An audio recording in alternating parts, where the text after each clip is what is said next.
We do. We begin at 4 with team coverage on the cleanup in East Palestine. Today, the National Transportation Safety Board shared its preliminary findings on what they believe, at least for now, caused the derailment.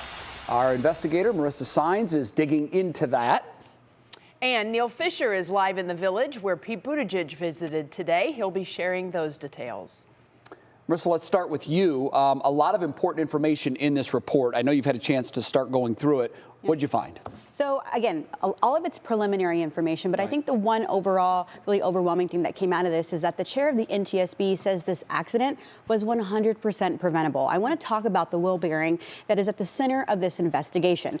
According to the report, the bearing was on the 23rd car of the train. The report says the crew was alerted twice that the temperature of the bearing was rising, once at 48 degrees, another at 113 degrees. Now, the alert comes in over a speaker, they said, and it wasn't until the bearing reached 260 degrees that the crew initiated the brakes, which is in compliance with Norfolk Southern standards. The railroad's threshold for, quote, critical temperatures is greater than 200 degrees. At a press conference this afternoon, the chair of the NTSB says that the overheating could be caused by a multitude of things and that the crew is not to blame.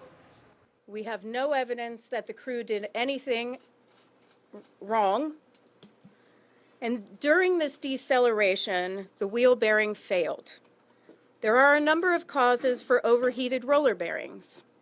These could include fatigue cracking, water damage, mechanical damage, a loose bearing, or a wheel defect, and we will look at all that. Roller bearings fail, but it's absolutely critical for problems to be identified and addressed early, so these aren't run until failure.